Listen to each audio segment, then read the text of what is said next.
செய்யும்படி 1 பேதுரு எல்லாம் திருப்பிக் கொள்வோம். 1 பேதுரு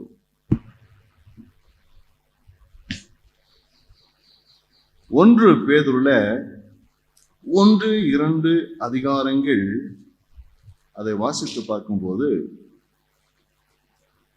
அந்த 1 பேதுரு முதலாம் நிருபத்திலே பேதுரு அவரை எழுதும் போது விசுவாசிகளுக்கு அவரை குறிப்பிட்டு சில காரியங்கள் சொல்றதை நீங்கள் பார்க்க முடியும். இந்த நிருபத்தை பேதுரு எழுதும் போது எந்த நோக்கத்தோடு எழுதுகிறார் என்று சொன்னால், இந்த உலகத்திலே வாழக்கூடிய விசுவாசிகள் ஒவ்வொருவரும் ஆவிக்குரிய கண்ணோட்டத்திலே வாழ வேண்டும். இந்த உலகத்திலே நாம் இருந்தாலும் உலகத்தின் போக்கிலே போகாதபடி நாம் ஆவிக்குரியவர்கள் ஆவிக்குரிய நிலையிலே ஆவிக்குரியவர்களை வாழ வேண்டும் என்ற கண்ணோட்டத்தில் அவர் என்ன செய்கிறார், அதை எழுதுகிறார். அது மாத்திரமல்ல, ஒவ்வொரு விசுவாசிகளுக்கும் மகிழ்ச்சியான நமக்கு எதிர்காலம் இருக்கிறது. நாம் சாதாரணமான நிலையில் அல்ல. விசுவாசிகள் ஒவ்வொருவருக்கும் தேவன் ஒரு மகிழ்ச்சியான ஒரு எதிர்காலத்தில் வைத்திருக்கிறார். இந்த உலகத்திலே பாடுகள், கஷ்டங்கள், போராட்டங்கள் நமக்கு இருந்தாலும் ஆனால் நமக்கு இருக்கக்கூடிய எதிர்காலம் என்பது மகிழ்ச்சியான மகிமையான ஒரு எதிர்காலம் இருக்கிறது என்பதை சுட்டி காண்பிக்கும்படியாக அவர் என்ன செய்கிறார், அவர் எழுதுகிறார். அப்ப எழுதும் போது அதிலே சில வார்த்தைகளை பயன்படுத்துகிறார். அந்த வார்த்தைகள் நம்மை தூண்டி எழுப்பக்கூடியதா இருக்கிறது. அது மாத்திரமல்ல, நம்மளை அடையாளம் காணக்கூடியதா இருக்கு. நான் யார்? கிறிஸ்து இயேசுவுக்குள் நான் யார்? எப்படி தேவனை வைத்திருக்கிறார்? எப்படி உருவாக்கி வைத்திருக்கிறார்? எப்படி மாற்றி வைத்திருக்கிறார்? நான் யார் என்பதை அடையாளம் கண்டுகொண்டு நான் எவ்விதமாய் வாழ வேண்டும் என்பதை இது நமக்கு பூத கண்ணாடி போட்டு காண்பிக்கிறது. அன்று சோதரம் உண்டாவதான். ஆக இந்த நாட்களில் இந்த 1, 2 நிருபங்களிலே 1 பேதுருவிலே 1, 2 அதிகாரங்களிலே நாம் யார் என்பதை அடையாளம் கண்டுகொள்வோம். நாம் யார் என்பதை அடையாளம் கொண்டு அதுக்கேற்றபடி நம்முடைய வாழ்க்கையில் வாழ நாம் அர்ப்பணிப்போம். அது மூலமாய் உண்டாகிற மகிமைகளை மேன்மைகளை பெற்று அனுபவிப்போம். கர்த்தர் நம்மை ஆசீர்வதிப்பாராக. இதுல 4 வார்த்தைகளை நான் உங்களுக்கு சொல்ல விரும்புகிறேன். 4 வார்த்தைகள் அல்லது 4 அடையாளங்கள் என்று சொல்ல விரும்புகிறேன். 1 பேதுரு 4ஆம் அதிகாரம் 1 பேதுரு 1ஆம் அதிகாரம் 4ஆம் வசனத்தின் பின்பகுதியிலே மறுபடியும் ஜெனிப்பிக்கப்பட்டவர்கள், அதாவது மறுபடியும் பிறந்தவர்கள், புது பிறப்பு அடைந்தவர்கள் என்ற நிலையிலே மறுபடியும் ஜெனிப்பிக்கப்பட்டவர்கள் என்று சொல்லி அங்கே சொல்லப்பட்டிருக்கிறது. 2வது 1 பேதுரு 1:5 காக்கப்பட்டவர்கள், ஒரு சிறப்பான விதத்திலே பாதுகாக்கப்பட்டவர்கள் என்ற நிலையிலே நம்முடைய பேர் சொல்லப்பட்டிருக்கிறது. 1 பேதுரு 1:8 ஆரம்பத்திலே தேவனிடத்திலே அன்பு கூறுகிறவர்கள், தேவனிடத்திலே அன்பு கூறுகிற சொல்லி நம்முடைய அடையாளத்தை சொல்லி இருக்கிறது. 1 பேதுரு 1ஆம் அதிகாரம் 2:17 வசனங்களிலே பரதேசிகள் என்று சொல்லி நம்மை அடையாளப்படுத்தி இருக்கிறது நம்ம பார்க்கிறோம். கர்த்தர் ஸ்தோத்திரம் உண்டாகுதா. அதுல முதலாவது நாம் பார்க்க போறது என்னவென்று சொன்னால், மறுபடியும் பிறந்தவர்கள், மறுபடியும் ஜெனிப்பிக்கப்பட்டவர்கள் என்று ஸ்தோத்திரம். அது 1 பேதுரு 1ஆம் அதிகாரம் 4ஆம் வசனத்தின் பின்பகுதியை வாசிக்கலாம். தமது மிகுந்த இரக்கத்தின்படியே நம்மை மறுபடியும் ஜெனிப்பித்தார். அல்லேலூயா. நம்ம எல்லாம் யாருன்னு சொன்னா மறுபடியும் பிறப்பிக்கப்பட்டவர்கள், மறுபடியும் பிறப்பிக்கப்பட்டவர்கள். அல்லேலூயா. உலகத்திலே மனிதன் ஒரு முறைதான் பிறக்க முடியும். ஒரே ஒரு முறைதான், தாயின் வயிற்றிலே ஒரே ஒரு முறைதான் அவன் பிறக்க முடியும். ஆனால் ஒரு ஆவிக்குரியவன் அவன் 2 முறை பிறக்கிறான். தாயின் வயிற்றிலிருந்து பிறக்கிற ஒரு பிறப்பு, மாம்சீக பிறப்பு ஒன்று, இன்னொன்று தேவனால் பிறப்பிக்கப்படுகிறார். அந்த நிலையிலே நாம் மாம்ச சித்தத்தினாலே பிறவாதபடிக்கு நாம் தேவனால் பிறந்திருக்கிறோம். மறுபடியும் பிறப்பிக்கப்பட்டிருக்கிறோம். உலக மனுஷனுக்கு நமக்கு ஒரு பெரிய வித்தியாசம் இருக்கிறது. நாம் மறுபடியும் ஒரு பிறப்பு பிறந்திருக்கிறோம். அதே சரீரம், அதே கண்ணு, அதே காலு, அதே கை, எல்லாமே அதே தான். ஆனால் நம்முடைய உள்ளான மனுஷனிலே ஒரு புதிய பிறப்பு உண்டா இருக்குது. பழைய மனுஷன் அல்ல. இப்போ நீங்க யார் என்று சொன்னால் புதிய மனுஷன், புதிய மனுஷன், புதிய மனுஷன், புதிய மனுஷி. இந்த பிறப்பு எப்படி உண்டானது? 1 அதிகாரம் 23 வாசிக்கிறோம். அழிவுள்ள வித்தினாலே அல்ல, என்றென்றைக்கும் நிற்கிறதும் ஜீவனுள்ளதுமான தேவ வசனமாகிய அழிவில்லாத வித்தினாலே மறுபடியும் ஜெனிப்பிக்கப்பட்டிருக்கிறீர்களே. வேத வசனத்தினாலே, கர்த்தருடைய வார்த்தையினாலே நாம் மறுபடியும் என்ன செய்யப்பட்டிருக்கிறோம்? பிறப்பிக்கப்பட்டிருக்கிறோம். அல்லேலூயா. தேவனுடைய வார்த்தையானது ஜீவன் உள்ளது, வல்லமையுடையது. அது பிறப்பிக்கிற வல்லமையுடையது. அந்த வார்த்தையினாலே, தேவனுடைய வார்த்தையினாலே நாம் மறுபடியும் பிறந்திருக்கிறோம். தேவன் நம்முடைய வாழ்க்கையில் ஒரு புது பிறப்பை உண்டாக்கி வைத்திருக்கிறார். எப்படி என்று சொன்ன அவருடைய வல்லமையுள்ள அவருடைய வார்த்தையினாலே நம்மை புதிய ஒரு மனுஷனாக, ஒரு மனுஷியாக கர்த்தர் மாற்றி இருக்கிறார். அந்த வார்த்தை அழிவில்லாதது. ஆகையினாலே மறுபடியும் பிறந்திருக்கிற நமக்கு அழிவு கிடையாது. அந்த வார்த்தை உயிருள்ளது. ஆகையினாலே நமக்குள்ளே ஜீவன் இருக்கிறது. உலக மனிதர்கள், அவர்கள் உலகத்திலே அவர்கள் ஜீவன் உள்ளவர் என்று சொல்ல அழைக்கப்பட்டாலும் அவர்களுக்குள்ளே கிறிஸ்துவின் ஜீவன் இல்லாதபடியினாலே அவர்கள் மரித்தவர்களாக எண்ணப்படுகிறார்கள்.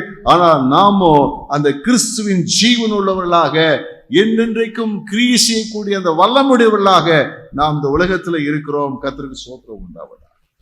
நீங்க சாதாரணமான ஒரு ஆள் அல்ல, நீங்கள் புதிய ஒரு சிருஷ்டி. பக்கத்துல பார்த்து சொல்லுங்க, சாதாரணமான ஆள் அல்ல, மறுபடியும் பிறந்தவர்கள், ஒரு புதிய சிருஷ்டி. அல்லேலூயா, அல்லேலூயா. முகத்தை பார்க்கிற மாதிரி பார்க்காதீங்க. அவருக்குள்ள இருக்கிற ஒரு மனுஷன் இருக்கிறாரு. உலக மனிதனை போல உள்ளவர் அல்ல, அவர் புதிய ஒரு மனிதன். அல்லேலூயா. 1 கொரிந்தியர் 5:17 வாசிக்கிறோம். ஒருவன் கிறிஸ்துவுக்குள் இருந்தால், ஒருவன் கிறிஸ்துவுக்குள் இருந்தால் புது சிருஷ்டியாய் இருக்கிறான். கவனிங்க, இந்த புது சிருஷ்டி சொல்லிருக்குதே, அந்த புது சிருஷ்டி அவன் எங்கே இருக்கிறவன், எப்படி இருக்கிறவன்? கிறிஸ்துவுக்குள் இருக்கிறவன். இது புது சிருஷ்டியா இருக்கிற ஒரு மனுஷன் தான் கிறிஸ்துவுக்குள் இருக்கிறவன். அவ கிறிஸ்துவுக்குள் இருக்கிற மனிதன் புது சிருஷ்டியா இருக்கிறான். புது சிருஷ்டியா, அதாவது மறுபடியும் பிறந்தவன். அவன் எப்படி இருக்கிறான் என்று சொன்னால், கிறிஸ்துவுக்குள்ளான ஒரு மனிதன், கிறிஸ்துவுக்குள்ளாக தன் வாழ்க்கை அமைத்துக் கொண்ட ஒரு மனிதன், கிறிஸ்துவினால் கிறிஸ்துவுக்கு கொண்டு வரப்பட்ட மனிதன், கிறிஸ்துவினால் கிறிஸ்துவுக்குள்ளே அஸ்திவாரம் போடப்பட்ட ஒரு மனிதன், கிறிஸ்துவுக்குள்ளாக அவருடைய வாழ்க்கை கட்டப்பட்டதா இருக்கிறது. ஆகினாலே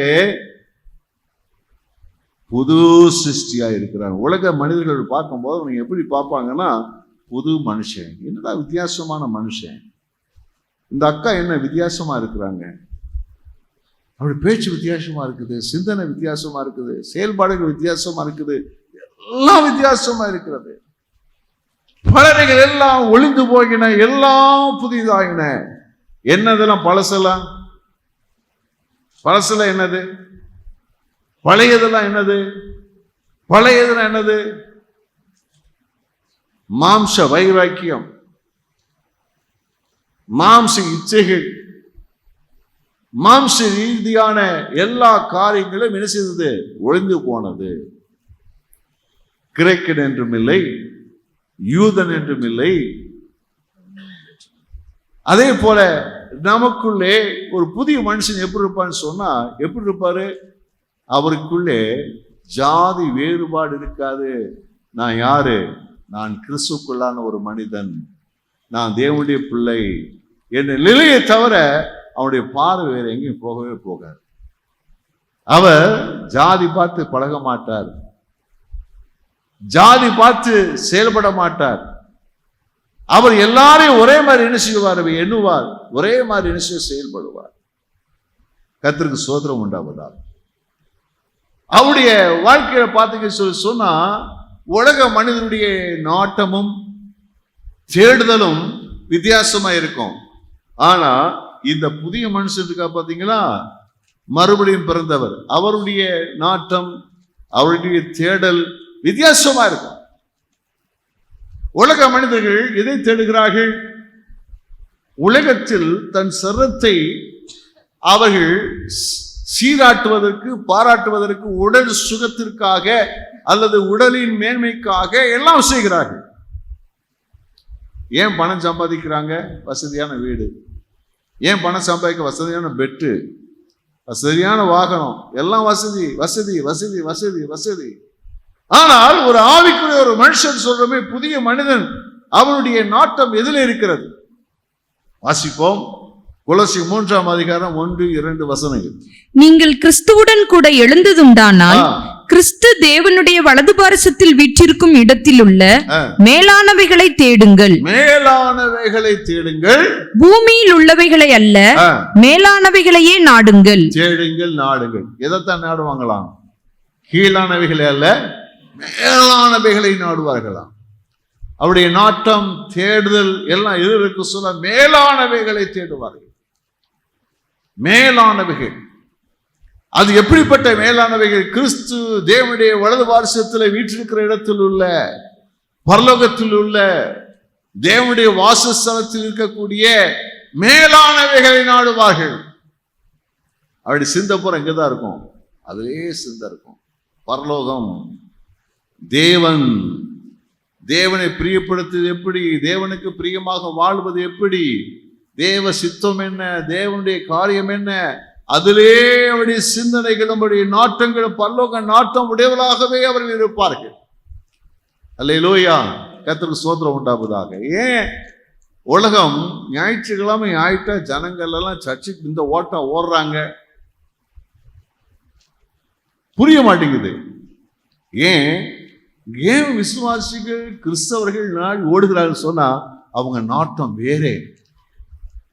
பரலோகம், எப்படியாவது பரலோகம் போயிடணும், பரலோகத்திற்கிற தேவனை அண்டி சேர்ந்து விட வேண்டும், அங்க இருக்கிற மகிமையை காண வேண்டும், அந்த மகிமையை பெற்றுக்கொள்ள வேண்டும், அதுக்கு நான் என்ன செய்ய வேண்டும் என்றதான அந்த தேடல் இருக்கிறபடினால் தான் ஓடுகிறார்கள். ஏன் சுவிசேஷம் அறிவிக்கிறார்கள்? அவர்கள் என்ன சொல்றாங்க? பரலோகத்தில் நான் பொக்கிஷத்தை சேர்க்க வைக்க வேண்டும். ஆகையினாலே என்ன செய்கிறார்கள்? அவர்கள் ஓடுகிறார்கள், சுவிசேஷத்தை அறிவிக்கிறார்கள். அவர்கள் ஆத்துமாக்கள் என்ன செய்கிறார்கள்? தேடுகிறார்கள். அப்போ உலக மனுஷனுடைய நாட்டமும் தேடுதலும் வித்தியாசமா இருந்தாலும், ஆனால் மறுபடியும் பிறந்த, மறுபடியும் ஜென்பிக்கப்பட்ட ஒரு மனிதன் எப்படிப்பட்டவராக இருக்கிறான்? அவருடைய தேடல், அவருடைய நாட்டம் வேறையாகவே இருக்கிறது. அது பரலோகத்துக்குரியதா இருக்கிறது. 4 வாசிப்போம். நம்முடைய ஜீவனாகிய கிறிஸ்து வெளிப்படும் போது நீங்களும் அவரோட கூட மகிமையிலே வெளிப்படுவீர்கள்.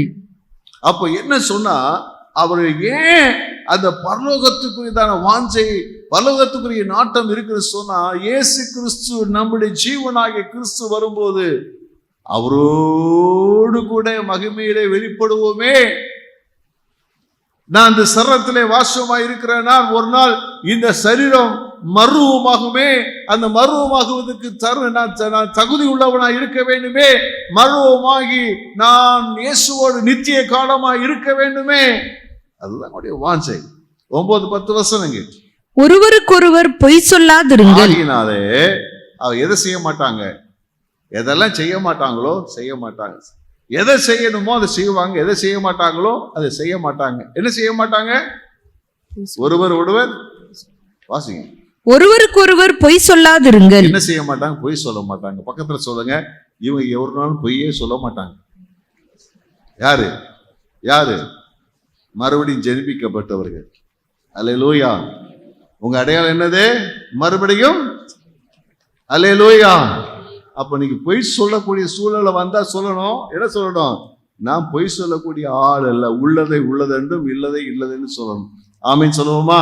நான் பொய் சொல்ற ஆள் இல்ல. அப்புறம் பழைய மனுஷனையும் அவன் செய்கைகளையும் களைந்து போட்டு தன்னை சிருஷ்டித்தவருடைய சாயலுக்கு ஒப்பாய் பூரண அறிவடையும்படி புதிதாக்கப்பட்ட புதிய மனுஷனை தரித்து கொண்டிருக்கிறீர்களே.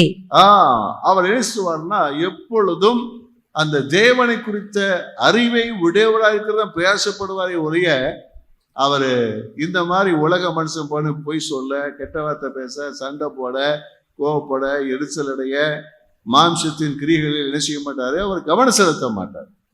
அல்லேலூயா, கர்த்தருக்கு ஸ்தோத்திரம் உண்டாவதா. உங்களுக்குள்ள இந்த கோபம் வரும்போது நீங்கள் யார் என்பதை அடையாளம் காணுங்கள். பாவ இச்சைகள் வரும்போது நீங்கள் யார் என்பதை அடையாளம் காணுங்கள். உலக ஆசைகள் வரும்போது உங்களை அடையாளம் காணுங்கள். பிரச்சனைகள் வரும்போது உங்களுக்குள்ள வர்ற மூர்க்க சுபாவங்கள் எழுப்பி வரும்போது நீங்க யார் என்பதை அடையாளம் காணுங்கள். கண்டீர்கள் என்று சொன்னால் ஒருபோது என்ன செய்ய மாட்டீங்க, நீங்க உலகத்துக்கு ஒருத்த வேஷம் போட மாட்டீங்க. எப்படி சொன்னா நீங்கள் மறுபடியும் ஜெனிப்பிக்கப்பட்டவர்கள் என்பதை நிரூபிக்கிறவர்களா இருப்பீர்கள். இன்னொரு காரியத்தை வாசிப்போமா, 2:3 வாசி. 1 பேதுரு 2:3. நீங்கள் ரட்சிப்புக்கென்று வளரும்படி புதிதாய் பிறந்த குழந்தைகளைப் போல, மறுபடியும் வாசிங்க. நீங்கள் ரட்சிப்புக்கென்று வளரும்படி புதிதாய் பிறந்த குழந்தைகளைப் போல திருவசனமாகிய களங்கமில்லாத ஞானப்பாலின் மேல் வாஞ்சியாயிருங்கள். அவர் எப்படி இருப்பாங்கன்னா எப்பொழுது வசனத்திலே வாஞ்சியாய் இருப்பார்கள். ஒரு குழந்தை, பச்சை குழந்தை எடுத்து சொன்னா அந்த பாலுக்கு அவ்வளவு ஆர்வமா, அவ்வளவு தாகமா தேடுவது போல, அந்த பசியோடு தேடுவது போல இவர்கள் எப்படி இருப்பார்களா, வேத வசனம் வாஞ்சை, வேத வசனம் வாஞ்சை, பைபிள் வசனம், பைபிள் வசனம், பைபிள் வசனம். ஒரு அல்லேலூயா சொல்லுவோமா? அல்லேலூயா, கர்த்தருக்கு ஸ்தோத்திரம். இந்த பைபிள் எல்லாம் தூக்கி காமிங்க பார்ப்போம். எல்லாம் தயவு செய்து எல்லாரும் உங்க பைபிள் தூக்கி காமிங்க பார்ப்போம். அல்லேலூயா. பைபிள் கொண்டாதவர்கள் பரிதபிக்கப்பட்டவர்கள். அல்லேலூயா. நீங்க எல்லாம் பைபிள் கொண்டாந்துருக்கீங்கன்னு சொல்லி நம்புகிறேன். கர்த்தர் உங்களை ஆசீர்வதிப்பாராக. ஆமென். இதுல உள்ளும் புறமும் தேவன் நமக்கு நல்ல மேய்ச்சல வச்சிருக்கிறார். உள்ளும் புறமும் நமக்கு நல்ல மேய்ச்சல வச்சிருக்கிறார். ஆரம்பத்துல அது கலங்கம் இல்லாத ஞானப்பாலை போல எளிதாய் நமக்கு இருக்கும். ஆனால் அதை புசிக்க புசிக்க, படிக்க படிக்க, தியானம் பண்ண, அசைவோட அது எப்போ இருக்கும் சொன்னா, அது நமக்கு வேண்டிய வளர்ச்சிக்கேற்றபடி நல்ல ஆகாரத்தை கொடுத்து சகலத்திலும் நம்மை தேறினவர்களாய் நிறுத்தக்கூடியதாக என்ன செய்கிறது இருக்கிறது. கர்த்தருக்கு ஸ்தோத்திரம் உண்டாகும். ஆக அவர்கள் எப்பொழுதும் வேதத்தை தியானிக்கக்கூடியவர்களாக இருப்பார்கள். அந்த வேத வசனத்தை தியானிக்கிறதுனால அந்த தேவ வசனமானது அவர்களை தேவ சாயலுக்கு ஒப்பாக மறுரூபமாக்கக்கூடியதா இருக்கும். தேவனுடைய வார்த்தையானது அவர்களுக்குள்ள ஜீவனை கொடுக்கக்கூடியதா இருக்கும். அந்த வேத வசனமானது அவர்களை ஜெயிக்கக்கூடியதா இருக்கும். எதையும் ஜெயிக்கக்கூடிய பலன் உள்ளவர்களாக, சத்து உள்ளவர்களாக மாற்றும். அவர் ஒரு விசேஷமான ஒரு ஆளாக இருப்பார்கள். அந்த விசேஷமான யாருன்னு சொன்னா நீங்க தான். யாரு? மறுபடியும் ஜெனிப்பிக்கப்பட்டவர்கள். அல்லேலூயா. பக்கத்தை பார்த்து சொல்லுங்க, நீங்க மறுபடியும் ஜெனிப்பிக்கப்பட்டவர்கள், மறுபடியும் பிறப்பிக்கப்பட்டவர்கள். அல்லேலூயா. உண்மைதானா? அல்லேலூயா. கர்த்தருக்கு ஸ்தோத்திரம் உண்டாவதாக. கர்த்தருக்கு நாம் மகிமைப்படுவதாக. இரண்டாவதாக நம்ம யாரு அடையாளப்படுத்துகிறது என்ன? 1 பேதுரு 1:5 வாசிப்போம். கடைசி காலத்திலே வெளிப்பட ஆயத்தமாக்கப்பட்டிருக்கிற ரட்சிப்புக்கு ஏதுவாக விசுவாசத்தை கொண்டு தேவனுடைய பலத்தினாலே காக்கப்பட்டிருக்கிற உங்களுக்கு அந்த சுதந்திரம் பரலோகத்தில் வைக்கப்பட்டிருக்கிறது. என்ன சொல்ல? காக்கப்பட்டிருக்கிறவர்கள், காக்கப்பட்டு இருக்கிறவர்கள், விசேஷ விதமாக ஒரு பாதுகாப்பான நிலையிலே இருக்கக்கூடியவர்கள், விசேஷ ஒரு பாதுகாப்பு நிலைக்குள்ளே அவர்கள் வைக்கப்பட்டிருக்கிறார்கள். நீங்களும் நானும் ஒரு விசேஷமான பாதுகாப்புக்குள்ளே என்ன செய்யப்பட்டிருக்கிறோம்? நாம் வைக்கப்பட்டிருக்கிறோம். கர்த்தருக்கு ஸ்தோத்திரம் உண்டாவதா. காக்கப்பட்டிருக்கிற அல்லேலூயா. இன்னைக்கெல்லாம் அனைவருக்கு இந்த பாதுகாப்புன்னு சொன்னாலே அது ஒரு பெரிய செல்வாக்கை காண்பிக்கிறது போலதான் இருக்கிறது. இசட் பாதுகாப்பு, என்னென்னமோ பாதுகாப்புலாம் சொல்றாங்களா? என்னென்ன பாதுகாப்பு சொல்றாங்க இப்ப அரசியல்வாதிகளுக்கெல்லாம்?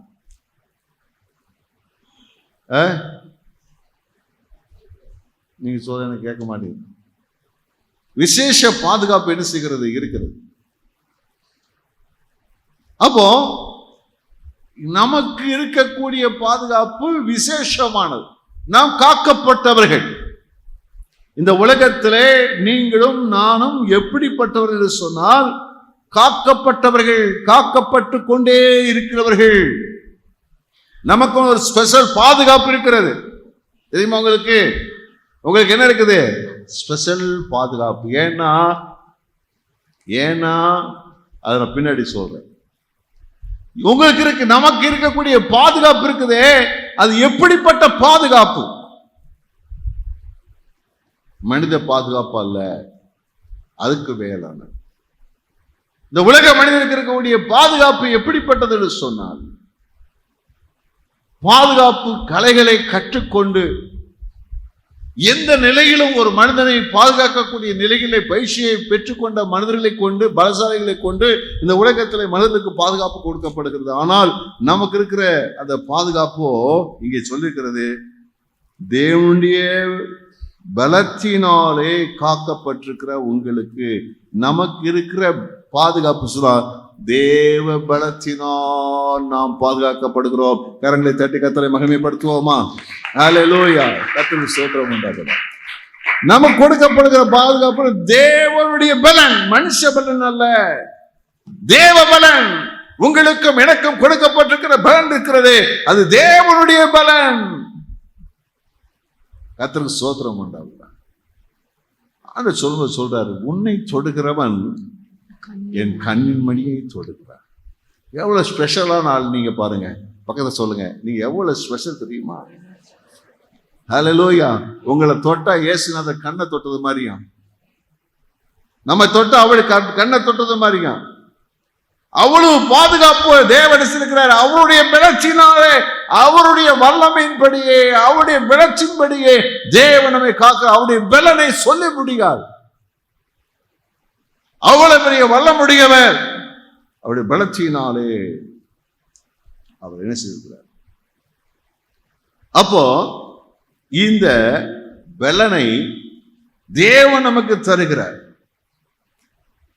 அப்போ இதை எதற்காக நமக்கு தேவன் இப்படி பாதுகாக்கிறார் என்று சொன்னால், நமக்கு கடைசி காலத்திலே ஆயத்தமாக்கப்பட்டிருக்கிற ரட்சிப்புக்கு ஏதுவாக தேவன் நம்மை பாதுகாக்கிறார்.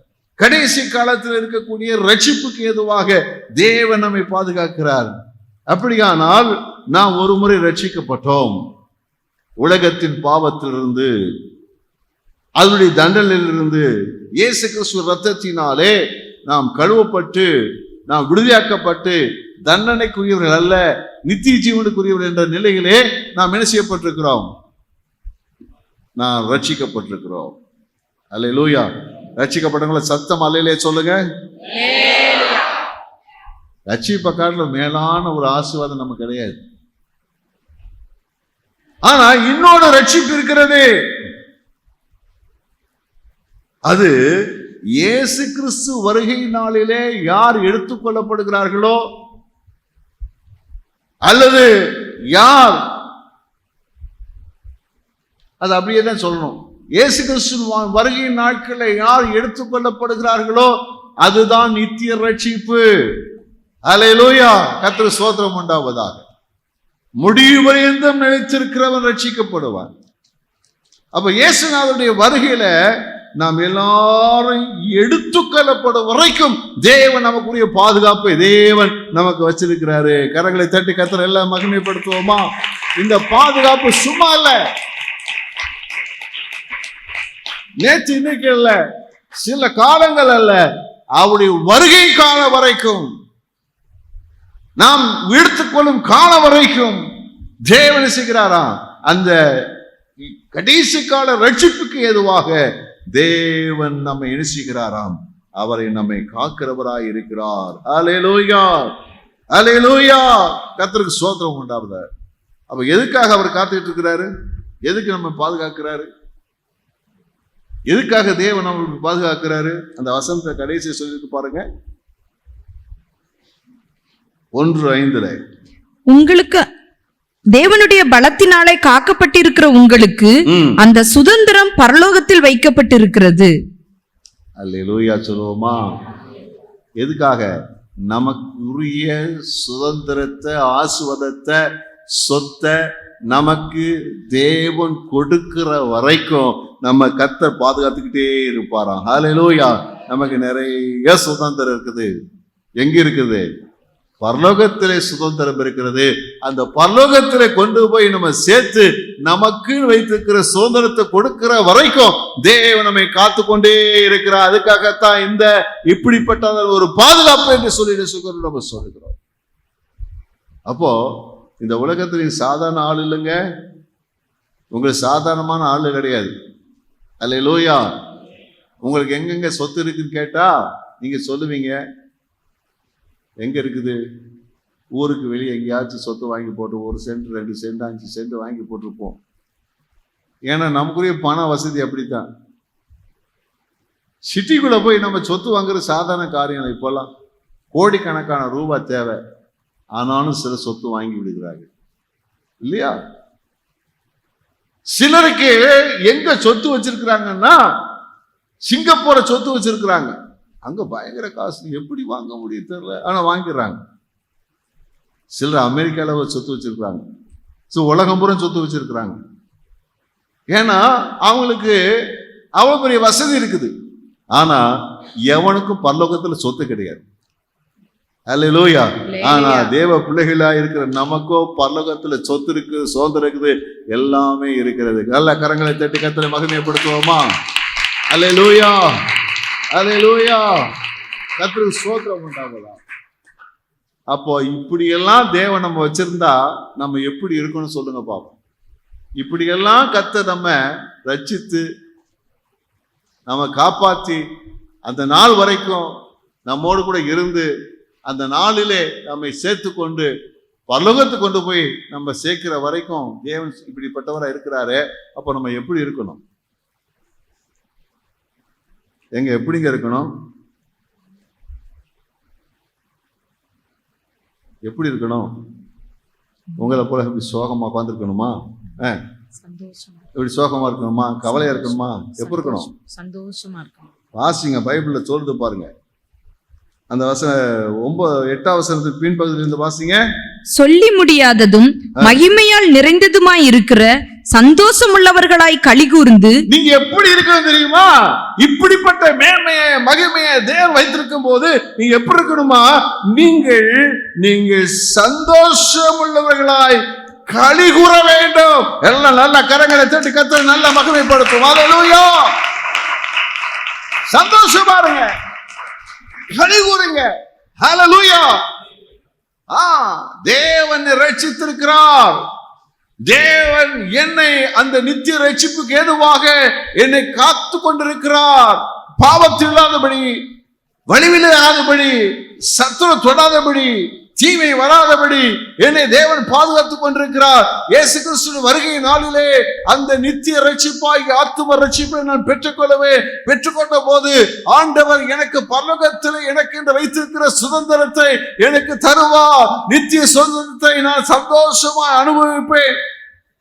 ஆகினால் என்ன செய்யுங்க? சந்தோஷப்பட்டு ஹல்லேலூயா. நம்மெல்லாம் ஒண்ணு இல்லாத ஓட்டாணி எல்லாம் கிடையாதுங்க, நமக்கு நிறைய இருக்குது. ஹல்லேலூயா. சொத்து எங்க இருக்குது? பரலோகத்திற்கு சொத்து, பரலோகத்திற்கு சொத்து. பக்கத்துல பரலோகத்துல சொத்து இருக்குங்க. ஏங்க கவலைப்படுறீங்க? ஏன் சோர்ந்து போறீங்க? பரலோகத்தில் நமக்கு சொத்து இருக்கிறது. ஹல்லேலூயா. இது தேவன் நமக்கு வச்சிருக்கிறார். காக்கப்பட்டவர்கள், அதனால ஸ்பெஷல் பாதுகாப்பு. பிசாசு எந்த விதத்தில் நம்ம டைவர்ட் பண்ணி கொண்டு வரக்கூடாதுக்காக நமக்கு தேவன் ஸ்பெஷல் பாதுகாப்பு வச்சிருக்கிறார். முன்னும் பின்னும் வலதும். அல்லேலூயா, அல்லேலூயா. கர்த்தருக்கு ஸ்தோத்திரம் உண்டாவதாக. நமக்கு தேவன் ஸ்பெஷல் பாதுகாப்பு கொடுத்து தேவன் நம்மை காத்து கொண்டிருக்கிறார். கர்த்தருக்கு ஸ்தோத்திரம் உண்டாவதாக. மூன்றாவது நம்முடைய அடையாளம் என்ன? 1 பேதுரு 1ஆம் அதிகாரம் 8ஆம் வசனத்தின் முன்பகுதி வாசிங்க.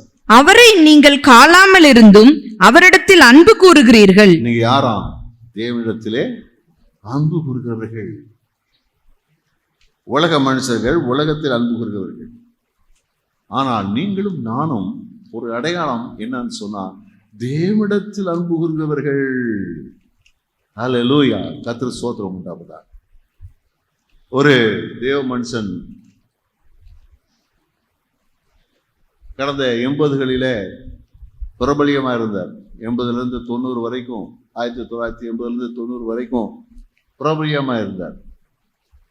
டாக்டர் ஜஸ்டின் பிரபாகரன் என்று சொல்லப்படுற ஒரு தேவ மனுஷன் இருந்தார். அவர் ஒரு பாட்டு பாடுவார். என்ன பாடுவாங்க? கிறிஸ்துவுக்கு பைத்தியக்காரன் நீ யாருக்கு, அப்படி ஒரு பாட்டு. நான் யாரு? கிறிஸ்துவுக்கு பைத்தியக்காரன். அவர் பாடும்போது உடையில பைத்தியம், நகையில பைத்தியம், அதுல பைத்தியம், இதுல பைத்தியம், இதுல பைத்தியம் சொல்லி கடைசியில் இந்த பாட்டு எப்படி வரும் தெரியுமா? நான் கிறிஸ்துவுக்கு பைத்தியக்காரன் வரும். அப்போ இந்த தேவ பிள்ளைகள் அவங்கள பார்த்தா ஒரு காரியத்துல பைத்தியமா இருப்பாங்க. எதுல? தேவனிடத்தில் அன்பு கூறுவதை பைத்தியமா இருப்பார்கள். பைத்தியமா இருப்பாங்க. இயேசு இயேசு இயேசு இயேசு இயேசு இயேசு இயேசு இயேசு ஆண்டவர் ஆண்டவர் ஆண்டவர் இருப்பாங்க. ஏன் என்ன பார்த்தாலும் என்ன ஆண்டவர் ஆண்டவருங்கிற, இயேசு இயேசுங்கிற? ஏன் உனக்கு இப்படி? ஏன்னா நான் யார் தெரியுமா? நான் தேவனிடத்தில் அன்பு கூறுகிறவன். அல்லேலூயா, கர்த்தருக்கு ஸ்தோத்திரம். ஏன் ஒரு விசுவாசியுடைய அடையாளம் என்னவென்று சொன்னால் அவர்கள் தேவனிடத்தில் மிகவும் அன்பாய் இருக்கிறவர்கள். கர்த்தருக்கு ஸ்தோத்திரம் உண்டாவதா. நீங்க நிறைய பாடல்களை பார்த்தீங்கன்னா, இன்னைக்கு எல்லாம் பார்த்தீங்கன்னா நிறைய பாடல்கள் எப்படி இருக்கும்? கிறிஸ்துவ பாடல்கள் அநேக பாடல்கள் எப்படி இருக்குன்னு சொன்னா, அன்பு, தேவன் மேலே அன்பு செலுத்துவதை குறித்ததான பாடல்களா என்ன செய்ய இருக்கும்? அன்பு கூறுவேன் இன்னும் அதிகமாய் ஆராதிப்பே, அன்பே என் இயேசுவே ஆருகிறே, ஆட்கொண்ட என் தெய்வமே. இதுல என்னது? ஒரே அன்பா இருக்கும். அல்லேலூயா. இன்னும் கொஞ்சம் எக்ஸ்ட்ரீம்ல போய் கவர்ச்சி நாயகனே, கண்களில் நிறைந்தவரே, கரம் பிடித்த, அது ஒரு அந்த அன்பு கொஞ்சம் எக்ஸ்ட்ரீமா போற மாதிரிலாம் இருக்கும். உன்னத பாட்டை ஒட்டி வரும் அப்படி. அப்போ அன்பு அன்பு அன்பு என்ன? எப்ப பார்த்தாலும் இயேசு இயேசு இயேசு இயேசு, அன்பு அன்பு அன்பு. அவரை பார்க்கல, தொடல, நேர பார்க்கல, அவரை தொடல, அவர்கிட்ட பழக்கம் இல்லை. ஆனாலும் என்ன செய்யறோம்? அன்பு. ஏன்னா அவர்கள் என்ன செய்திருக்கிறான்னு சொல்லி சொன்னா, இந்த கிறிஸ்தவர்கள், இந்த தேவ பிள்ளைகள் கிறிஸ்துடைய அந்த அன்பை ருசி பார்த்தவர்கள். ருசி பார்த்தவர்கள். பழைய பாட்டு காலத்து மனுஷன் தாவீது சொல்றாரு, கர்த்தர் நல்லவர் என்பதை ருசித்து பாருங்கள் அப்படி சொல்றாரு. ஆனா இந்த புதிய ஏற்பாட்டு பரிசுத்தவான்கள் எப்படிப்பட்டவர்கள் என்று சொன்னார்? கிறிஸ்துவுடைய அன்பை ருசி பார்த்தவர்கள். ருசி பார்த்தவர்கள். கல்வாரி சிலுவையை பார்க்கிற எந்த ஒரு மனுஷனும் அவர் கிறிஸ்துவத்தை அன்பு கூறாமல் என்ன செய்ய முடியாது? இருக்க முடியாது. கல்வாரி சிலுவை நினைக்கிறாங்க, இயேசு எனக்காக என்ன செய்தார்? அகிலத்தை உண்டாக்கின சர்வ வல்லமுள்ள தேவன் வார்த்தையானவர் மாம்சமானார். யாருக்காக? எனக்காக. மனிதனோட சஞ்சரித்தார். யாருக்காக? எனக்காக. இந்த உலகத்தில் நிந்தைகளை, அவமானங்களை, பாடுகள் எதற்காக செய்தார்? எனக்காக. முக்கியம் எதற்காக சூழ்ச்சினார்? எனக்காக. சவுக்கினால ஏன் அடிக்கப்பட்டார்? எனக்காக. எருசலேம் வேதிகளிலே சிலுவையை சுமந்து கொண்டு அவர் நடந்தாரே எதற்காக? அந்த கைகளிலே காலிலே ஆணிகள் எடுத்து தொங்கினாரே எதற்காக? எதற்காக? எதற்காக? அவருடைய உடலெல்லாம் ரத்தம் வரத்தக்கதாக அவமானப்பட்டு சிறுமைப்படுத்தப்பட்டு எல்லாவற்றையும் சகித்துக் கொண்டிருந்தார். எதற்காக? எனக்காக. அந்த ரத்தம் என்னை மாற்றினதே. அந்த கல்வாரி சிலுவையின் ரத்தம் என்னை மாற்றினதே. என்னை பார்த்து இவ்வளவு பாவியா இருந்த என்னை, இவ்வளவு அற்பமாய் இருந்த என்னை என் பிள்ளை என்று அரவணைத்துக் கொண்டதே, என்னை சேர்த்துக் கொண்டதே. கழுவினதே, தூக்கினதே, பரிசுத்தமானாய் நீதிமானாய் மாற்றினதே, ராஜ்யத்துக்கு ஆசாரிய கூட்டமாய் மாற்றினதே, தேவனோடு உன்னதங்களிலே என்னை உட்கார வைத்திருக்கிறது. அன்பு கூறாமல் இருப்பது எப்படி? இந்த நிலையில் தான் தேவனிடத்தில் அன்பு கூறாமல் இருக்க முடியாது. அதனால்தான் இந்த மனுஷனுக்கு பேர் ஏன் அவனுடைய அடையாளம் என்னவென்றால், அவர்கள் பைத்தியமாய் தேவனிடத்தில் அன்பு கூறுவார்கள். பைத்தியமாய் தேவனிடத்தில் அன்பு கூறுவாங்க, ரொம்ப நேசிப்பாங்க. நேசிக்கிறே உம்மைத்தானே ஐயா, உம்மைத்தானே இயேசையா. அல்லேலூயா, அல்லேலூயா. கர்த்தருக்கு ஸ்தோத்திரம் உண்டாவதாக. இது அவருடைய அடையாளம், நம்முடைய அடையாளம். நமக்கு தேவன் மேலே, இயேசு மேலே அன்பு இல்லை என்றால் நாம் தேவ பிள்ளைகள் என்பது நிரூபணம் இல்லை. அதுக்கு அடையாளமே நம்ம தேவன் மேல வைத்திருக்கிற அன்பு தான். அந்த அன்பு தான் நம்ம துதிக்க வைக்குது, ஜெபிக்க வைக்குது, ஆராதிக்க வைக்குது, ஊழியம் செய்ய வைக்குது, கொடுக்க வைக்குது, கர்த்தருக்காக பாடுக செய்ய வைக்கிறது. எல்லாமே இதுதான். அல்லேலூயா, கர்த்தருக்கு ஸ்தோத்திரம் பண்றாங்க. அப்போ இந்த அன்புள்ள ஒரு மனிதன் எப்படி இருப்பான்? ஒரு அன்புள்ள ஒரு மனுஷன் எப்படி இருப்பான்னா, அவனுக்கு கிறிஸ்துவுக்காக பைத்தியமா இருப்பான். கிறிஸ்துவுக்காக எதையும் செய்ய ஆயத்தமா இருப்பான். அவன் தேவனுடைய வார்த்தைக்காக தேவனுடைய வார்த்தை அப்படி கை கொள்ளக்கூடியவனா இருப்பான். அதை குறித்து வேதத்துல 1 யோவான் 2:5 சொல்லப்பட்டிருக்கிறபடி, தேவன் என்ன சொன்னார், வார்த்தை என்ன சொன்னதோ அதை அப்படியே கை கொள்ளக்கூடியவனாக இருப்பான். எல்லாவற்றுக்கும் மேலாக அந்த இயேசுவுக்காக தன் வாழ்க்கையை அர்ப்பணித்தவனாகவும் நம்ம இருப்பான். பேதுரை பார்த்து ஆண்டவர் கேட்கிறார், உயிர் செலுத்த இயேசு பேதுரை பார்த்து கேட்கிறார், யோனாவின் குமாரனாகி சீமோனே, நீ என்னிடத்தில் அன்பா இருக்கிறாயா? அன்பாத்தான் இருக்கிறேன். ஆனா ஒரு ஆழமான அன்பை எதிர்பார்த்த தேவன் வாயில சொல்லும் போது கர்த்தர் சொல்றாரு, என் ஆடுகளை மேய்ப்பாயாக, என் ஆட்டுக்குட்டிகளை மேய்ப்பாயாக சொல்றாரு. கடைசியில நீ இன்ன விதமா மறிக்கணும்ப்பா, அதுக்கு நீ ஆயத்தமா இருக்கிறியா? எனக்காக இந்த விதத்தில் உன்னுடைய வாழ்க்கையை தியாகம் பண்ணி ஆயத்தமா இருக்கிறாயா? அவன் சொல்றான், ஆண்டவரையுமே நான் நேசிக்கிறேன் என்பதை நீ அறிவீர். அல்லேலூயா. அவ உண்மையா நேசிக்கிறவங்க இயேசுவுக்காக எந்த பாடுகளையும் செய்வது, ஏற்றுக்கொள்வதற்கு, எந்த தியாகம் செய்வதற்கு அவ ஆயத்தமா இருப்பார்கள். ஏன் தேவ பிள்ளைகள் இருக்காங்கன்னா, ஏன்னா அவங்க தேவன்கிட்ட அன்பா இருக்கிறாங்க. கர்த்தருக்காக ஏன் இப்படி தியாகம் பண்றாங்க, பாடுக செய்கிறாங்க? ஏனென்றால் தேவனிடத்தில் அவர்கள் அன்பு கூறுகிறார்கள். நமது அடையாளம் கிறிஸ்துவிடத்திலே அன்பு கூறுதல். அல்லேலூயா, அல்லேலூயா. கர்த்தருக்கு ஸ்தோத்திரம் உண்டா? பக்கத்தை பார்த்து சொல்லுங்க, நீங்க உங்க அடையாளமே இயேசுவிடத்தில் அன்பா இருக்கிறது தாங்க. யார் என்ன சொன்னா என்ன பேசினா என்ன, நம்ம அடையாளமே அதுதான். நம்முடைய அடையாளமே அதுதான். அல்லேலூயா, கர்த்தருக்கு ஸ்தோத்திரம் உண்டாவதாக. நான்காவது ஒரு அடையாளம், பேதுரு 1:2 பிதாவாகிய தேவனுடைய முன்னறிவின்படியே ஆவியானவரின் பரிசுத்தமாக்குதலினாலே கீழ்ப்படிதலுக்கும் இயேசு கிறிஸ்துவினுடைய இரத்தம் தெளிக்கப்படுதலுக்கும் தெரிந்து கொள்ளப்பட்ட பரதேசிகளுக்கு எழுதுகிறதாவது, கிருபையும் தெரிந்து கொள்ளப்பட்ட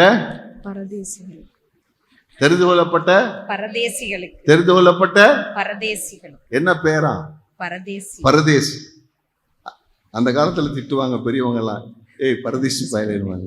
இப்ப திட்டுறாங்களே எனக்கு தெரியல, நான் கேட்டிருக்கிறேன் சின்ன வயசுல. அப்போ இது ஒரு அவமான பெயர் அல்ல, அல்லது திட்டுவதற்கு பயன்படுத்தக்கூடிய ஒரு பெயர் அல்ல. விசுவாசிகளா இருக்கிற நமக்கு ஒரு அடையாள பெயர், கனத்துக்குரிய மதிப்புக்குரிய பெயராக நிச்சயப்பட்டிருக்கிறது. அது மாத்திரமல்ல, நம்மை அடையாளப்படுத்தக்கூடிய ஒரு பெயராக இருக்கிறது, பரதேசி. அல்லேலூயா, கர்த்தருக்கு ஸ்தோத்திரம் உண்டாவதா. அதுல இன்னொரு மொழிபெயர்ப்புல, தமிழ் மொழிபெயர்ல அதை பார்க்கும்போது பரதேசி என்றுதானே, அந்த பரதேசி என்பதற்கு என்ன பொருள் என்று சொல்லி பார்க்கும்போது அதுல தெளிவா போட்டிருக்கிறது, வெளிநாட்டவர் என வாழ்பவர்கள். எப்படி? வெளிநாட்டவர் என வாழ்பவர்கள். இந்த பூமி தான் இருப்பாங்க, ஆனா எங்க இடம் எது கிடையாது, இது கிடையாது, நாங்க வேற நாட்டை சேர்ந்தவங்க. இந்தியாவில் இருந்தாலும் நாங்க இந்தியாவை சேர்ந்தவங்க அல்ல, ரஷ்யால இருந்தாலும் ரஷ்யா நாட்டை சேர்ந்தவங்க அல்ல. அப்ப இந்த உலகத்துல இருந்தாலும் இந்த உலகத்தை சார்ந்தவர் அல்ல என்ற நிலையில வாழக்கூடியவர்களுக்கு பேர் தானது பரதேசி என்றதான வார்த்தை நிச்சயப்பட்டிருக்கிறது, சொல்லப்பட்டிருக்கிறது. உங்களை பார்த்து ஒரு கேள்வி, நீங்கள் ஏன் பரதேசி? சொல்லுங்க பாப்போம். நாங்கள் பரலோகத்தின் சொந்தக்காரர்கள். நீங்க ஏன் பரதேசி? பூமி எங்களுக்கு சொந்தம் இல்ல. நல்ல பேர் தானே சொன்னேன். பூமி எங்களுக்கு உங்க சொந்த நாடு எது? பரலோகம். எது? பரலோகம். எது? பரலோகம். சில சமயங்கள்ல நம்ம இப்படி தப்பா பாட்டு போடுறோம், தேசத்தை சொந்தமாக்குவோம்னு. இந்தியாவை சொந்தமாக்குறதுக்கு நமக்கா வேலை? சில தப்பான பாட்டை போட்டு பஞ்சாயத்து தான் வந்துட்டு இருக்குது. தேவனுடைய ராஜ்யம் எங்க வரணும் தான், எல்லா உள்ளத்துல தேவனுடைய ராஜ்யம் வரணும், சரிதான். ஆனா தப்பு தப்பா பாட்டு எழுதி என்ன செய்யறாங்க, இந்தியாவை சொந்தமாக்குவோம் சொல்லிட்டு. அப்பா நமக்கு அந்த வேலை கிடையாது. நமக்கு சொந்தமான தேசம் எங்க இருக்கிறது? எங்க இருக்கிறது? அல்லேலூயா. பூமியில யாரு? பரதேசி. பூமியில யாரு? பரதேசி. நமக்கு சொத்து எங்க? நம்ம நாடு எங்க? அல்லேலூயா. அப்ப நீங்க பரதேசின்னு சொல்லும் போதெல்லாம் எதை அறிக்கை பண்றீங்க? பரலோகத்துக்கு வாசி. நான் பரலோகத்துக்காரன், என் சொந்த நாடு பரலோகம், என் சொந்த நாடு பரலோகம், என் சொந்த நாடு பரலோகம், என் சொந்த நாடு பரலோகம். அல்லேலூயா. பரலோக வாசிகளை கரங்களை தட்டி கர்த்தரை மகிமைப்படுத்துவோம்.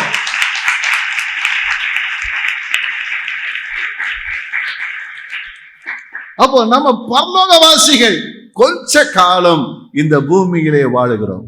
கொஞ்ச காலம் இந்த பூமியிலே இயேசுவுக்காய் சேஷத்துக்காய், கொஞ்ச காலம் இந்த பூமியிலே இயேசுவுக்காய் சுவிசேஷத்துக்காய். அல்லேலூயா. கொஞ்ச காலம் வாழும். எதுக்காக? இயேசுவுக்காக, ஆண்டவருடைய சுவிசேஷத்தை சொல்றதுக்காக வாழுவோம். ஆனா நமக்கு சொந்த இடம், பூமி, நாடு எது? அல்லேலூயா. இப்ப வெளிநாட்டவரா வாழணும், பரலோகத்துக்குரியவர்களா இந்த பூமியிலே நாம் வாழ வேண்டும். கர்த்தருக்கு ஸ்தோத்திரம் உண்டாவதாக. ஆக நம்ம எப்படி வாழணும்? பரதீசிய வாழும் காலங்களிலே நாம் எப்படி வாழ வேண்டும்? 1:17 வாசிங்க. அன்றியும் பட்சபாதம் இல்லாமல் அவனவனுடைய கிரியைகளின்படி நியாயம் தீர்க்கிறவரை நீங்கள் பிதாவாக தொழுது கொண்டு வருகிறபடியால் இங்கே பரதேசிகளாய் சஞ்சரிக்கும் அளவும் பயத்துடனே நடந்து கொள்ளுங்கள். எப்படி நடக்கணுமா? பயத்தோடு நடக்கணுமா? பயத்தோடு நடக்கணும். அப்ப ஆண்டவர் என்ன செய்கிறாராம்? இவர் பட்சபாதமற்றவர். ஆளுக்கு ஏத்த மாதிரிலாம் நினைச்ச மாட்டாரு, நடந்துக்க மாட்டாரு. எல்லாருக்கும் ஒரே மாதிரி நியாயம்னா நியாயம் தான் ஆண்டவருடைய பார்வையில். ஆமீன் சொல்லுவோமா? அல்லேலூயா. கர்த்தர் இயேசுநாதர் பார்வையில் எப்படிதான்? எல்லாம் ஒரே மாதிரி தான். ஆண்டவர் வேண்டியவர்கள் வேண்டாதவர்கள் தான் பார்க்கறது கிடையாது. சரி சொல்லுவாங்க, ஆண்டவரே நான் உங்களுக்கு செல்ல பிள்ளை. இயேசுநாதருக்கு செல்ல பிள்ளைலாம் கிடையாது, எல்லாம் ஒரே பிள்ளை தான். பக்கத்துல சொல்லுவாங்க, இயேசு செல்ல பிள்ளைலாம் கிடையாது, எல்லாம் ஒரே பிள்ளை தான். உங்க ஆசைக்கு சொல்லிக்கிங்க, தப்பு கிடையாது. நீங்க இயேசுநாதருக்கு செல்ல பிள்ளை இல்லை, நீங்க செல்ல பிள்ளைன்னா எல்லாருமே செல்ல பிள்ளை தான். இது ஸ்பெஷல் செல்ல பிள்ளைன்னு ஒண்ணு கிடையாது. நானும் ஆண்டவரே உங்க செல்ல பிள்ளைன்னு சொல்லிக்கல, தப்பு கிடையாது. ஆனா எல்லாருமே ஆண்டவருக்கு செல்ல பிள்ளை தான். அப்ப நியாய தீர்ப்புன்னு சொல்லி ஒண்ணு வரும்போது தேவனிசைகளை பட்சபாதம் பார்க்க மாட்டார். ஏன் இந்த ஜாதிக்காரன் அந்த ஜாதிக்காரன், படிச்சவன் படிக்காதவன், ஏழை பணக்காரன், இதெல்லாம் பார்க்க மாட்டார். பாரபட்சம் பற்றி செய்வார். ஆகையினாலே நீங்கள் பரதேசிகளாய் இந்த பூமியிலே சஞ்சரிக்கும் அளவுக்கு எப்படி இருக்குங்க? ஆமா, பூமியிலே பரலோகத்துல சொத்து சேர்க்கத்தக்கதான நிலையிலே கர்த்தருக்கு பயந்து என்ன செய்யுங்கள், வாழுங்கள் என்று சொல்லப்பட்டிருக்கிறது குறித்து என்ன செய்கிறோம் நம்ம பார்க்கிறோம். அல்லேலூயா. அப்ப இப்படிப்பட்ட நிலைகளே நம்முடைய அறிவு எப்படி இருக்க வேண்டும்? 9ஆம் வசனம் வாசிப்போமா? 19ஆம் வசனம் வாசிப்போமா? குற்றமில்லாத மாசற்ற ஆட்டுக்குட்டியாகிய கிறிஸ்துவின் விலையேற பெற்ற இரத்தத்தினாலே மீட்கப்பட்டீர்கள் என்று அறிந்திருக்கிறீர்களே. நீங்க எப்படி அறிஞ்சிருக்கணும்னா, நீங்க சும்மா சாதாரணமாலாம் ரட்சிக்க இந்த மேலான பாக்கியத்துக்குள்ள வரல. இயேசு கிறிஸ்து என்ற அந்த ஒரே மெய் தேவனுடைய தேவகுமாரனுடைய அவருடைய விலையேறப்பட்ட இரத்தத்தினாலே நீங்க என்ன செய்ய, விலைக்கரையமாய் கொல்லப்பட்டிருக்கிறீர்கள். 1 பேதுரு 1:23 படி, அழிவுள்ள வித்தினாலே அல்ல, என்றென்றைக்கும் நிற்கிறதும் ஜீவனுள்ளதுமான தேவ வசனமாகிய அழிவில்லாத வித்தினாலே மறுபடியும் ஜெனிப்பிக்கப்பட்டிருக்கிறீர்களே. அப்போ இயேசு கிறிஸ்து ரத்தத்தினாலும் மீட்கப்பட்டு வசனத்தினாலே ஒரு மறுபிறப்பின் அனுபவத்தை பெற்று இந்த உலகத்தில் என்ன செய்கிறோம், இருக்கிறோம். அப்போ பிசாசு கையிலிருந்து விலைக்கு கொல்லப்பட்டோம். எதனால? இயேசு கிறிஸ்து ரத்தத்தினாலே. இயேசு நம்ம அவதரித்திருக்கிறாரு. அவருடைய வசனத்தினாலே நமக்குள்ள ஒரு பெரிய மாற்றத்தை, புதிய மனிதரை மாற்றி வைத்திருக்கிறார். இப்படிப்பட்ட நிலையிலே பரதேசிகளை சஞ்சரிக்கிற காலங்கள் வரைக்கும் நம்ம எப்படித்தான் வாழணுமா? 1 பேதுருல 1:14 முதல் 17 வசனங்கள் வாசிங்க. நீங்கள் முன்னே உங்கள் அறியாமையினாலே கொண்டிருந்த இச்சைகளின்படி இனி நடவாமல், கவனிங்க, முன்னாடி உங்க மாம்ச இச்சையின்படி நடந்தீங்க, கீழ்ப்படுகிற பிள்ளைகளாயிருந்து உங்களை அழைத்தவர் பரிசுத்தராய் இருக்கிறது போல. இனி எப்படி நடக்கணுமா? எப்படி நடக்கணுமா? இந்த உலகத்தோட இடைச்சியை தீட்டுப்படாதபடி எப்படி இருக்கணுமா? அவர் பரிசுத்தராய் இருக்கிறது போல நீங்களும் உங்கள் நடக்கைகள் எல்லாவற்றிலேயும் பரிசுத்தராய் இருங்கள். எல்லாவற்றையும் பரிசுத்தராய், உங்கள் அழைத்த தேவன் பரிசுத்தராய் இருக்கிறது போல நீங்க உங்கள் நடக்கைகள் எல்லாம் அந்த பூமியில் நேசிக்க பரிசுத்தமாய் வாழுங்கள். பரிசுத்தமா இருங்க. பக்கத்துல பரிசுத்தமா இருங்க, பரிசுத்தமா இருங்க, பரிசுத்தமா இருங்க, பரிசுத்தமா இருங்க. நான் பரிசுத்தர், ஆகையால் நீங்களும் பரிசுத்தராய் இருங்கள் என்று எழுதி இருக்கிறதே. நான் பரிசுத்தராக நீங்கள் பரிசுத்தராய் இருங்கள் என்று எழுதி இருக்கிறதே போதும். ஆமென். கர்த்தர் சோதரம். பரிசுத்த வாழ்க்கை வாழ வேண்டும். 2:16 வாசிங்க. சுயாதீனம் உள்ளவர்களாயிருந்தும் உங்கள் சுயாதீனத்தை துர்க்குணத்திற்கு மூடலாக கொண்டிராமல் தேவனுக்கு அடிமைகளாயிருங்கள். எப்படி இருங்க? தேவனுக்கு அடிமைகளாயிருங்கள். தேவனுக்கு கீழ்ப்படிந்து தேவன் சொல்லுவதை செய்யக்கூடிய நிலைகளிலே உங்களை அடிமைகளாக அவருக்கு ஒப்பு கொடுத்து நடத்த கொடுங்க. ஏன்னா பூமியில யாரு நீங்க? பரதேசி. உங்க சொந்த தேசம் எங்க இருக்கு? பரலோகத்துல இருக்குது. ஆகையினால நீங்க என்ன செய்யுங்க, அவங்களை பரலோகத்துக்கு கொண்டு செய்ய போகிறதான அவரை விசுவாசித்து அவரை நம்பி அவருக்கு கீழ்ப்படித்தக்கதாக அடிமைகளாக என்ன செய்யுங்க, உங்களை ஒப்பு கொடுங்க. அல்லேலூயா. 2:21 வாசிங்க. இதற்காக நீங்கள் அழைக்கப்பட்டும் இருக்கிறீர்கள். ஏனெனில் கிறிஸ்துவும் உங்களுக்காக பாடுபட்டு நீங்கள் தம்முடைய அடிச்சுவடுகளை தொடர்ந்து வரும்படி உங்களுக்கு மாதிரியை பின்வைத்து போனார். அப்போ இயேசுவானவர் இந்த பூமியில ஒரு மாதிரி ஏற்படுத்தி வைத்திருக்கிறார். பாடுபடுதல். இந்த உலகத்தில் பாடுபட்டார், ஆனா என்ன செய்யல? பதில் செய்யல. இதே போல கிறிஸ்து நிமித்தமாய் வரக்கூடிய பாடுகளை நீங்கள் சந்தோஷமாய் சகித்துக் கொள்ளுங்கள் என்ற நிலையிலே அங்கே சொல்லப்பட்டிருக்கிறதை குறித்து என்ன செய்கிறோம் பார்க்கிறோம். ஏனென்றால் நாம் யாரா இருக்கிறோம்? பூமியிலே பரதேசி. ஹல்லேலூயா. நாம் எப்படி இந்த உலகத்துல வாழ வேண்டும்? நாம் பரலோகத்துக்குரியவர்கள், பரலோகம் என்கிற அந்த வேறு நாட்டை சேர்ந்தவர்கள் என்ற நிலையிலே நாம் வாழ வேண்டும். இது தேவன் நம்மகிட்ட என்ன செய்து எதிர்பார்க்கிறார். அல்லேலூயா. எங்கே வாழ்ந்தாலும் சரி, எங்கே வேலை செய்தாலும் சரி, எங்கே போனாலும் சரி, எங்கே வந்தாலும் சரி, எங்கே குடிந்தாலும் சரி, நம்முடைய தேசம் எங்கே இருக்கிறது? எங்கே இருக்கிறது? நம்முடைய வீடு எங்கே இருக்குது? அல்லேலூயா, அல்லேலூயா. கர்த்தருக்கு ஸ்தோத்திரம் உண்டாவது. இதுதான் நமக்கு ஒரு அதிக அடையாளங்கள் இருந்தாலும் ஒரு 4 அடையாளங்கள் மட்டும் என்ன செய்கிறோம் இன்னைக்கு பார்க்கிறோம். 1, நாம் மறுபடியும் ஜெனிப்பிக்கப்பட்டவர்கள். 2, நாம் தேவனுடைய பலத்தினால் காக்கப்பட்டவர்கள். 3, தேவனிடத்திலே அன்புகிறவர்கள். 4, பரதேசிகள் என்ற வெளிநாட்டவரை போல் வாழக்கூடியவர்கள் இந்த பூமியிலே. அல்லேலூயா. இதுதான் அடையாளம். இது சிந்திங்க, தியானம் பண்ணுங்க. நான் யாரு? மறுபடியும் பிறந்திருக்கிறேன். ஒரு விசேஷ நோக்கத்தோடு எனக்கு தேவன் ஒரு பெரிய பாதுகாப்பை அவருடைய பலத்தினால் இங்க வச்சிருக்கிறாரு. நான் தேவனிடத்தில் அன்பு கூறும்படி ஆண்டவன் வச்சிருக்கிறார். இந்த உலகத்தில் தேவன்கிட்ட அன்பா இருக்கணும். இந்த உலகத்துல ஒரு பரதேசியப்போ நான் வாழணும். நம்ம ஒப்பு கொடுப்போமா? எல்லாம் எழுதிட்டு சோமனும் எல்லாம் எழுதி நின்றமாய் கர்த்தரை நோக்கி பார்ப்போம். தேவன் நம்முடைய கண்களை திறக்கட்டும். தேவன் நம்முடைய கண்களை திறக்கட்டும். தேவன் நம்முடைய கண்களை திற நம்மை அடையாளத்தை நாம் காண கர்த்தர் நம்முடைய கண்களை, ஆவிக்குரிய மணக்கங்களை தேவன் திறக்கட்டும். நாம் மறுபடியும் ஜெனிப்பிக்கப்பட்டவன். நான் புது பிறப்பாக பிறப்பிக்கப்பட்டவன். உலக மனுஷனை போல இல்லை, நான் வித்தியாசமாய் தேவனால் உண்டாக்கப்பட்டிருக்கிறேன். தேவனுக்கு ஏற்றபடி வாழும்படி ஒரு விசேஷ நோக்கத்தோடு கூட தேவனை காத்து நடத்தி வருகிறார். நான் கர்த்தருடைய கரத்தில் இருக்கிறேன். கர்த்தருடைய கரத்தில் இருக்கிறேன். கர்த்தருடைய பாதுகாப்புக்குள்ள இருக்கிறேன். ஒரு மேலான பாக்கியத்தை தேவனுக்கு தந்திருக்கிறார்.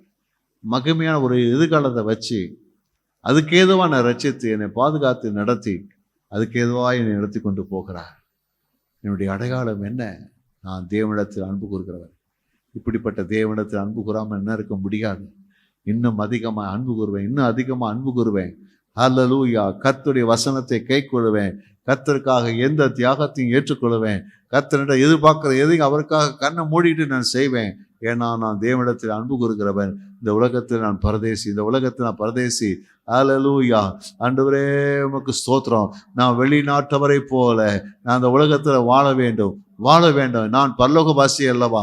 பரலோகவாசி அல்லவா? இது எனக்கு சொந்தம் இல்லை அல்லவா? ஆண்டவர் அதுக்கேற்றபடி நான் வாழ என்னை அர்ப்பணிக்கிறோம். ஆண்டவரே, என் அடையாளம் எனக்கு காட்டப்பட்டதுக்காக ஸ்தோத்திரம். அவிதமாய் வாழ தொடர்ந்து என்னை அர்ப்பணிக்கிறேன். கர்த்தரை ஏற்றுக்கொள்ளுங்க. என் வாழ்க்கையை மாற்றுங்க. என் கண்களை திறந்துள்ளுங்க. அவிதமாகவே காணவும், அவிதமாகவே சிந்திக்கவும், அவிதமாகவே பேசவும், அவிதமாகவே நடக்கவும் கர்த்தர் ஒவ்வொரு கிருபைதாங்க. ஆண்டவரே, உங்களுடைய ஜனத்தை ஆசீர்வதிங்க. இயேசுவின் நாமத்தில் நல்ல பிதாவே, ஆமென்.